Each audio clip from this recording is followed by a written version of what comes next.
All right, there, I did it. You see those? Those are netherite bees, and apparently it bred when I wasn't paying attention because now there's 2 of them. And that there is a netherite block that they're pollinating. But like, I'm not going to pretend that this is not a Thanos meme, how much did this cost you sort of moment, because I dug a lot of branch mines here. A lot of branch mines. A whole lot of them, and it cost me everything. So I'm not gonna lie, and I kind of wish I'd spent that time building up Mechanism and maybe getting a digital miner to pull up the netherite instead. But if you're watching me because you think you want to see somebody do things the smart way, you have vastly chosen the wrong person. So this is what we're doing, but at least I now have infinite netherite, and by infinite I mean 7 scraps. But it'll build up faster over time as I get more bees bred up in that enclosure. All right, so I think I sort of have a plan for this week, although it's more going to be an infrastructure week because I have a project that I want to do out here. But one of the things I need is an awful lot of concrete. And unfortunately, this has not really changed all that significantly from vanilla Minecraft, in that concrete still takes sand and gravel to make. Sand I have a bunch of coming in from my bees right here, but what I don't have them doing is giving me gravel. I really need to fix these enclosures and get them on simulation upgrades to make sure they stick to the trays in front of them and then actually put gravel in them.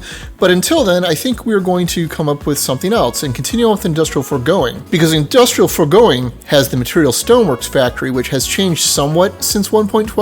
But what it can still do is make cobblestone for free. You just need to input some water and lava, and then it doesn't consume it, it just makes it.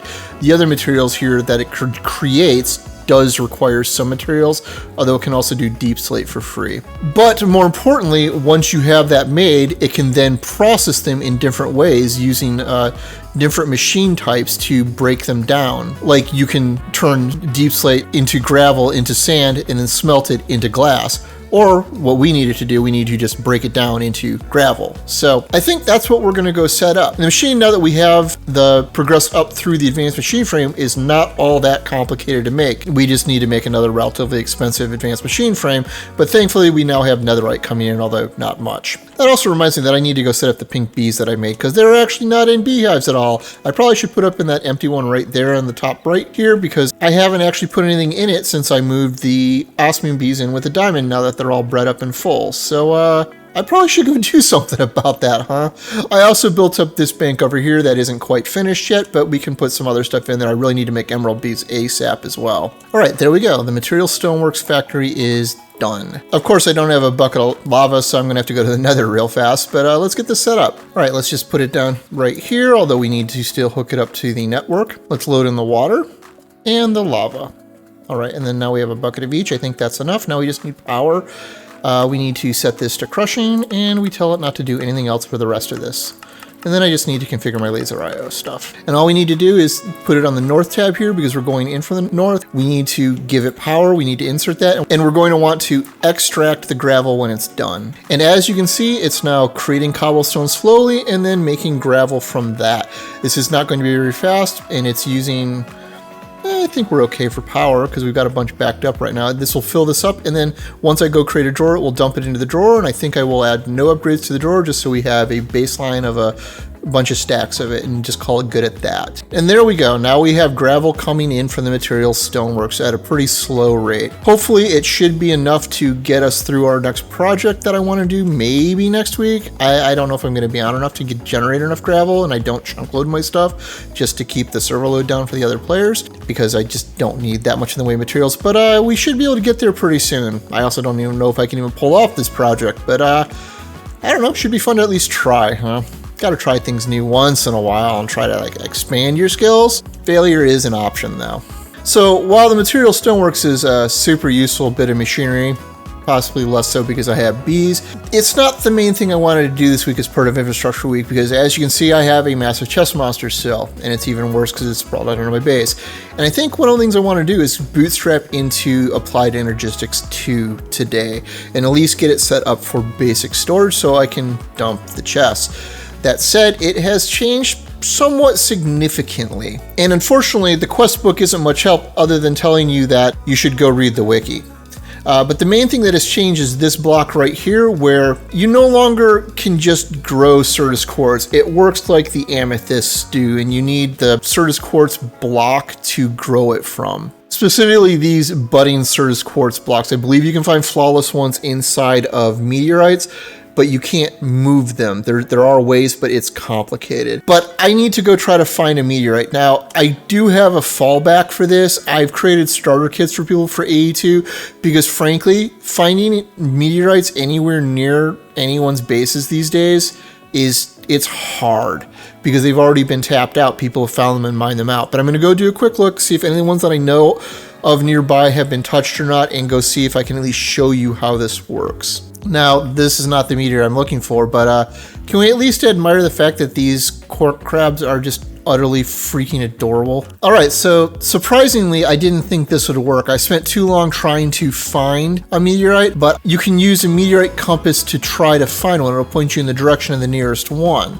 You know, it's like wobbling that direction.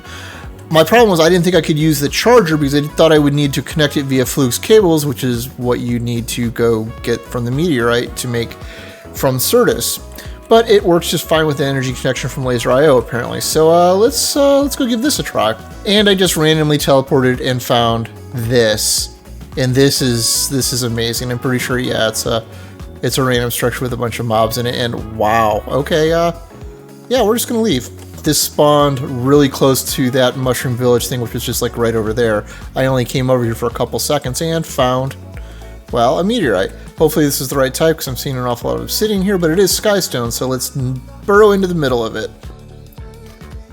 And there we go. So here you can see there's a bunch of budding quartz, as well as a mysterious cube, which should have the plates in them. Hopefully breaking this doesn't do anything weird. I don't know what this is for.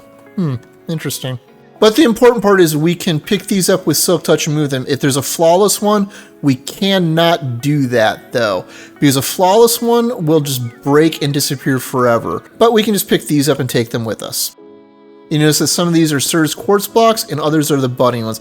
The budding ones are the ones we need. Okay, looking this up, I realized I'm just a derp because I used a Silk Touch pickaxe. I was able to pick this up, but you just smash this to get the plates with the normal one, and there they are. So that's good that we got all four in one go because I am completely out of room here. The other neat thing about this area, and I kind of wish I'd found this when I was looking around for a place to put my base, there is an archwood forest, a pillager tower, and a cherry blossom forest all in the same area right here, as well as some random basalt to pull up, which I really like building with.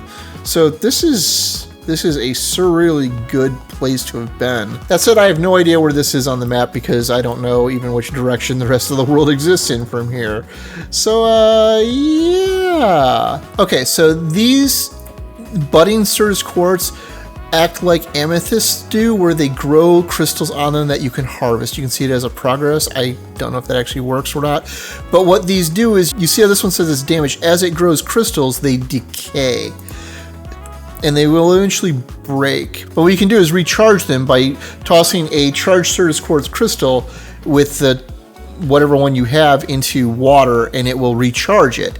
You might need multiples to get it back up to the flawed step. You can't take it to flawless though. That said, what I'm actually going to do is make the spatial bee, which creates Certus quartz from the crystalline bee and the ender bee, which I already have. I mostly just did this to show you, but I've already got these two types of bees. So while I've got these out here to show you, yep, there's one budded already. But if we break this small Certus bud with not Silk Touch, we'll get a Certus dust if we break it early. So I don't know if I'm going to bother keeping these or not. We'll see. The bees will keep me more than enough crystals over time. But between this and this starting block that I can break down into a bunch right now, we should be good to go to at least get our storage system set up and get us through this first step, which gives us a head. But now it's also telling us to make the charger and the inscriber. We already made the charger, now we just need to make the inscriber, which is almost the same as the charger, except it requires sticky pistons, which thankfully I've got a ton of slime. All right, and now we have the inscriber set up as well and powered up, it appears. And the interface is here. It looks the same as it does in every other mod pack I've ever seen, where you can put two materials in to combine and or a plate to create the chips and the other things we need. So that finishes out that step. We're also going to need to make an energy acceptor to be able to use the ME controller to make a storage system. And this requires, well, mostly quartz glass, which this is going to be the more expensive part because this requires some dust, although I have enough to do this. Okay, so this is by no means going to be a permanent spot for my AE2 system, but I want to run it where I had the crafting station before, so we're going to run it up this wall. So I need to put the energy acceptor down here somewhere within range of this, and I think I'm just going to put it right here for now, and then we'll connect it up to our laser I/O network. The next thing it wants us to do is make some Fluix crystals, because we can just toss a charged Certus quartz crystal, which we can do in the charger, redstone dust, and nether quartz into water to create Fluix crystals. The reality is I'm also just going to make a Fluix bee though pretty soon, but that requires a Fluix pearl with a spatial bee, so we need to make those as well. I'll get around to them, don't worry, because this is just a bunch of Fluix and ender pearls. So just in case you've never seen this before, you just toss everything into the water, back up so you don't pick it up, watch it start to sparkle purpley in there with lightning, and there we've got our crystals. And inside the press here, to finish out that quest, we can also just put the Fluix crystal in. It will start running, and it will crush this into the dust we need to finish the quest. I really need to deal with my inventory, but that's part of why we're doing this. But there we go, Fluix obtained. So now it wants us to find the plates, but we've already done that, and for some reason it's not recognizing my compass, so I gotta go pick that up. There we go. And now that step is done as well, and it's giving us some more skystone, although I already mined out a bunch anyways, because I know we're gonna need it. And now we can make the cables, the energy cell, and the processors. And we're just gonna jump straight to the processors because I want to make the terminal as well as the ME controller. Although it looks like it wants us to make the cables first in one of each. Really? Really? All right, you know what? Let's just forget about the quest for a little bit and let's get the basics set up because this is gonna bug me otherwise. So we'll make a whole bunch of these quartz cables. Well, not a bunch, but some. We'll convert them over to not Fluix because I need to go make some more. As I was saying, convert them over to Fluix, and then we've got a decent amount of cables. And now to make the ME terminal, which is the one we need just for storage, we need an annihilation core, a formation core, and a logic processor, as well as an illuminated panel. The formation core is charged Certus, Fluix dust, and a logic processor. The annihilation core is nether quartz, Fluix dust, and a logic processor. And then the illuminated panel is some glowstone, redstone, and quartz glass. So the main thing we need to make are these printed logic circuits, as well as printed silicon, which is just gold with the correct plate, and silicon with the correct plate. And silicon we can get pretty easy from nether quartz, although I think there's even another way that's cheaper even. Oh yeah, I can make it straight in the material Stoneworks if I wanted to. Interesting. Or via the centrifuge if I had the correct bee. All right, we've got the logic processors going. I probably should hurry up and make the advanced inscriber from 82 things because this will make the whole process easier, but let's get bootstrapped into our storage system first. All right, now we have the ME terminal done, which doesn't really do us any good by itself right now. But now we also need to make an ME controller, which is skystone, some more Fluix, and then an engineering processor, which is just a diamond with the engineering press. And there's the ME controller. The last thing we're going to need to get started is an ME storage bus, which is a sticky piston, a normal piston, and an ME interface. We're going to need more of these interfaces later too. And this is just another formation annihilation and some glass and iron. While we're at this, let's immediately upgrade the ME terminal to a crafting terminal since we're going to want this. So this is where things get a little bit clunky because I didn't really design this very well, but we're going to put the storage bus on the storage controller. This is where I missed the slaves from the old storage drawer mod. And then we're going to run a cable down, hook up our ME controller, which gets power from the energy acceptor, and hook that up to the storage bus. Quickly realize I don't have enough cables to finish this up. But after running the rest of the cable and setting up the ME crafting terminal here, if I right click this, it should be on. And we should see the full contents of our storage drawer network, which this is pretty much all of it. That said, that doesn't get us all the way there though, does it? Because all of these chests and backpacks and the ones outside are all still chock full of stuff, aren't they? Because while we've made the ME controller, what we haven't made is the storage system, which means making the ME drive, which just requires more of these engineering processors, which is just more diamonds. And then we're going to need to start making storage cells, which is down here, which is just more logic processors and a bunch of Certus crystals. But the problem is that's where it gets expensive fast and starts requiring a ton of Certus, but this is at least will get us started. So I should note that I'm going to be making 3 of these because we're jumping straight to the 4K component. Because this is also the point where I am completely out of Certus, which is good because I just realized I was missing the one glass that I thankfully still had in storage. And now we have the storage component, which we now need to turn into an item storage cell. Which requires more glass. Oh, but I just can make it from the dust. I do have that. And with that, we have our first storage cell. And now we can go back to the basement, and hang this off of the cable like that where it automatically hooks up. It's online and we can put the disc inside it. And now that the disc is here, we can actually start offloading some things like all of the materials we just used. And if I search for Fluix, you can see that they are now in here. So clearly I need to go make the spatial bees ASAP because we need a lot more Certus and I don't like waiting for the budding crystals. But we now have our storage system at least set up, at least for basics, and I can go make some more discs as I get more Certus in. And we now can start clearing up the chest monsters, hopefully, although that disc is going to fill up very, very quickly at this rate. But I think this is a good spot to call it a day because we now have a rudimentary AE2 system going on with the actual control in place, which we didn't need to do for this actually. So, yeah. This is good progress. I'm actually pretty happy with where we're at for today. So if you found this episode interesting and entertaining, please consider to like or subscribe if you're new. As always, I'm Ard. Thank you for watching, and have a nice day.